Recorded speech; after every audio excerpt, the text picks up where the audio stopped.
تفریح کے بارے میں بات آئی، کھیل کود کے بارے میں بات آئی. کھیل کود کس حد تک جائز ہے، کس حد تک ناجائز ہے، تو اس کے بہت سارے اصولی باتیں ہوئی. بہت سارے کھیل ایسے ہیں کہ اگر اصول کے تحت ان کو کھیلا جاتا ہے تو کیا ہے وہ جائز ہے.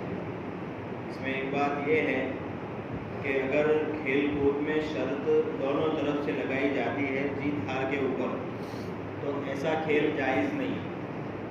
ایسا کھیل بالکل بھی جائز نہیں. پہلے ایسا ہوتا تھا کہ بھئی کرکٹ وغیرہ جو میچ وغیرہ ہوتا تھا تو لوگوں کو اتنا زیادہ اس کا علم یا نالج نہیں تھا. اس میں کیا ہے، خود کرکٹ کھیلنے والے لوگ ہی سٹا کھیلتے تھے یا پھر دوسرے لوگ وغیرہ کھیلتے تھے. لیکن آج کل ایسا ہو گیا ہے کہ یہ بہت عام ہو گیا ہے، بہت عام ہو گیا ہے. اگر کسی آدمی کو کرکٹ کا نالج بھی نہیں ہے تو وہ آدمی بھی اس کے اندر سٹا کھیلتا ہے. حتیٰ کہ یہاں تک یہ بات پہنچی ہے کہ اس میں عورتیں بھی سٹا کھیلنے لگی ہیں. تو یہ کسی بھی طرح سے، کسی بھی اعتبار سے جائز نہیں، کیونکہ اس سے جو بھی آمدنی آتی ہے وہ یہ حرام کی کمائی ہے، حلال بالکل نہیں، یہ حرام ہے. اور حرام کی کمائی چاہے کسی بھی طرح ہو، کاروباری اعتبار سے ہو، لون کے اعتبار سے، بیاج کے اعتبار سے، رشوت کے اعتبار سے، کسی بھی اعتبار سے حرام کی کمائی ہو. حرام کی کمائی اگر پیٹ میں جاتی ہے تو اس کے اثرات اچھے نہیں ہوتے. حضرت سہل بن عبداللہ تستری رحمۃ اللہ علیہ کے حوالے سے امام غزالی نے ایک جملہ نقل کیا ہے کہ جب آدمی کے پیٹ میں حرام کمائی جاتی ہے تو آدمی کے اعضاء سے اللہ کی نافرمانی ہی ہوتی ہے. یہ اس کا اثر ہوتا ہے. آدمی کو پتہ ہو یا نہ ہو، آدمی چاہے یا نہ چاہے، اس کو معلوم ہو یا نہ ہو، اس کو پتہ نہیں چلتا اس بات کا. وہ آدمی خود سے اگر آدمی حرام کمائی کھا کر یا حرام کمائی حاصل کر کے سمجھتا ہے کہ بھئی مجھ سے نماز ادا ہو جاتی ہے یا اللہ کی کچھ کام ادا ہو جاتے ہیں، تو اس کے اوپر اترانا نہیں چاہیے، بلکہ بہت سی اس سے اللہ کی نافرمانیاں ہوتی ہے، اس کو پتہ تک نہیں چلتا. تو جب حرام کمائی کا لقمہ پیٹ میں جاتا ہے تو اس کی وجہ سے کیا ہے، اس کے اعضاء سے اللہ تبارک و تعالیٰ کی نافرمانی ظاہر ہوتی ہے. اس کا پتہ آدمی کو چلتا نہیں. تو ضرورت ہے اس بات کی کہ بھئی حرام کمائی کے جتنے بھی ذرائع ہیں اس سے آدمی کو بچنا چاہیے. جس طرح آدمی کو پہلے سے شوق نہیں تھا حرام کمائی میں لگنے کا، کمانے کا، دھیرے دھیرے اس میں دلچسپی لی، آدمی پڑھتا گیا. اسی طرح زبردستی آدمی اس کے اوپر کنٹرول کرے. اگر آدمی کنٹرول کرے گا تو انشاءاللہ ایک نہ ایک دن آئے گا کہ اس سے آدمی کی جتنی بھی برائی کی چیزیں ہیں، حرام کمائی کے ذریعے ہیں، وہ سارے کے سارے آدمی سے چھوٹ جائیں گے. کوئی مشکل بات نہیں.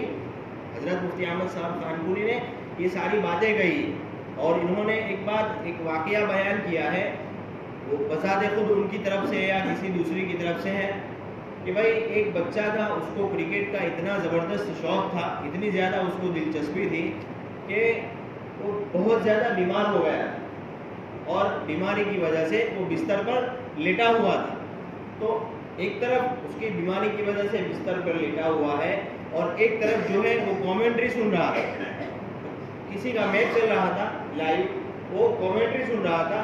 اچانک اس میں یہ بات آئی کہ بھئی فلانا کھلاڑی کیا ہے، مارنے کے لیے گیا اور یہ آؤٹ ہو گیا. اب جیسے اس نے یہ بات سنی اس کی دل کی دھڑکنیں بند ہو گئی. مطلب اس نے اس کے اندر اتنی دلچسپی لے لی تھی.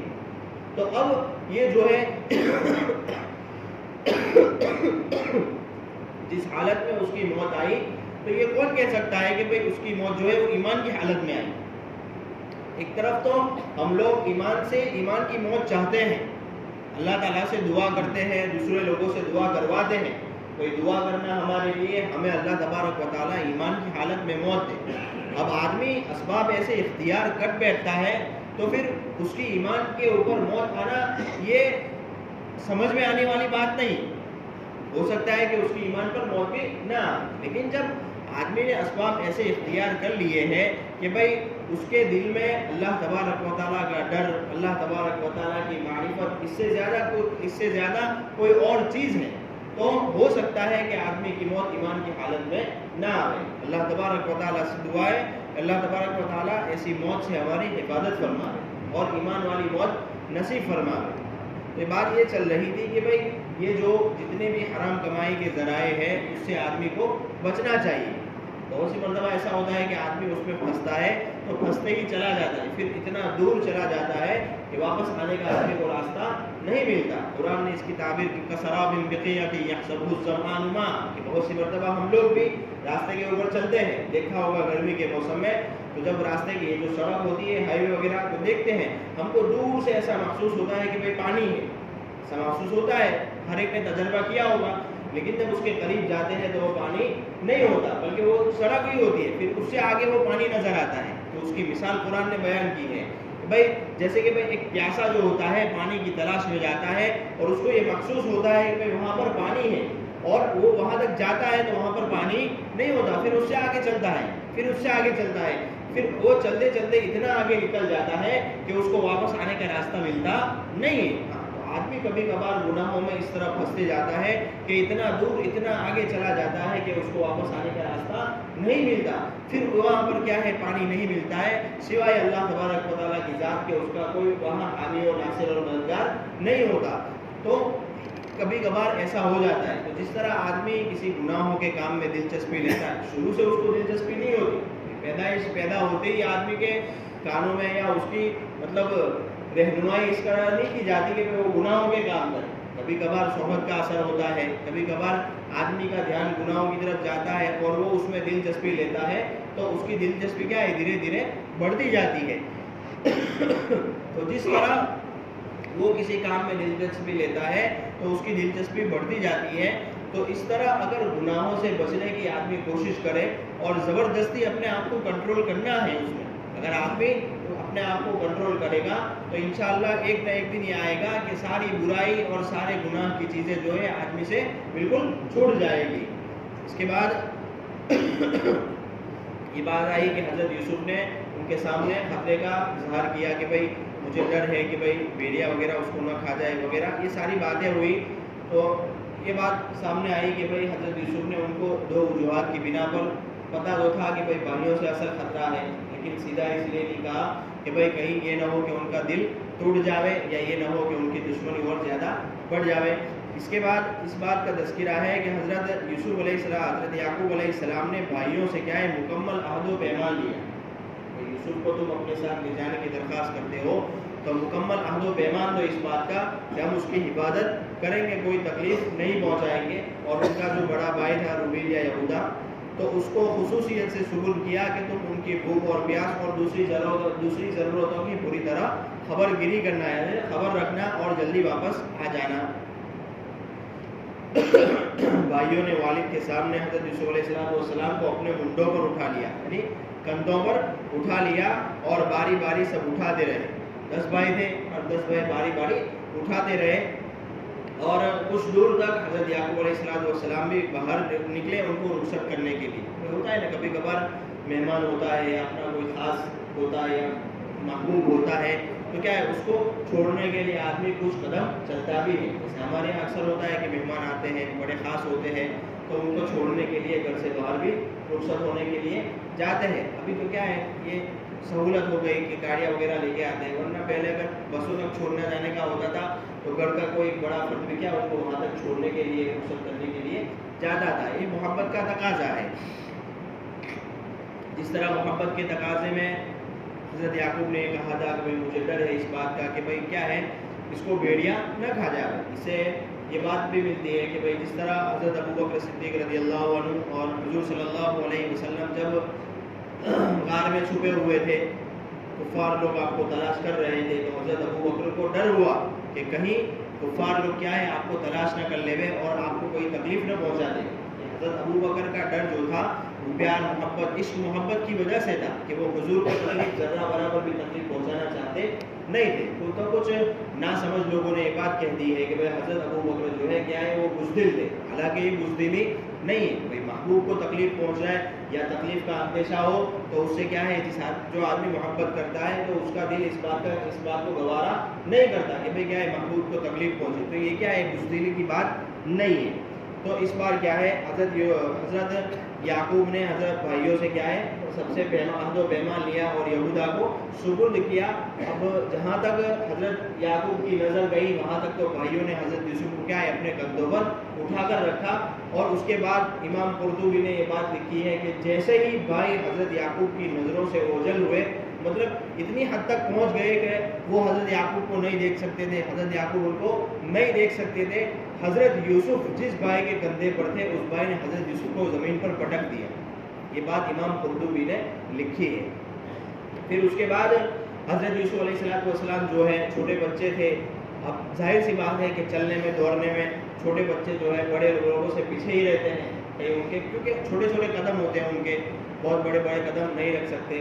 اور کم سنی کی وجہ سے مطلب ابھی بدن اتنا مضبوط بھی نہیں ہوا ہوتا ہے کہ کیا ہے وہ اچھی طرح دوڑ بھاگ کر سکے. تو حضرت یوسف علیہ السلام کیا ہے پیدل چلنے لگے اور ان کے ساتھ دوڑنے کی طاقت نہیں تھی. تو وہ باری باری ہر بھائی کے پاس گئے اور ان سے کہا کہ بھائی مجھے اپنے پناہ میں لے لو, یعنی مجھے ساتھ لے لو, مجھے اٹھا لو وغیرہ.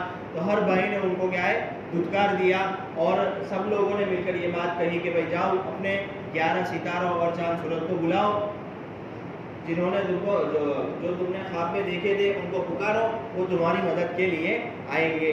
تو امام قرطبی نے یہ بات لکھی ہے کہ اسی وجہ سے فرمایا تھا کہ بھائی بھائیوں کو معلوم ہو گیا تھا کہ حضرت یوسف علیہ السلام کا خواب کیا تھا, اور وہی خواب کیا ہے ان کے غصے کی شدت کا سبب بنا تھا.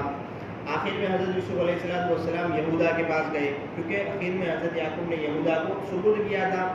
تو حضرت یوسف کیا یہودا کے پاس گئے اور انہوں نے کہا کہ آپ بڑے ہیں, آپ میری کمزوری کو بھی جانتے ہیں, میری کم عمر کو بھی جانتے ہیں, اور والد صاحب کی کمزوری کو بھی آپ کا علم ہے. تو آپ ان تمام باتوں پر میرے اوپر رحم کیجئے اور اس عہد اور پیمان اور اس وعدے کو یاد کیجئے جو آپ نے والد کے ساتھ میرے کو ساتھ میں لے جانے کے وقت کیا تھا.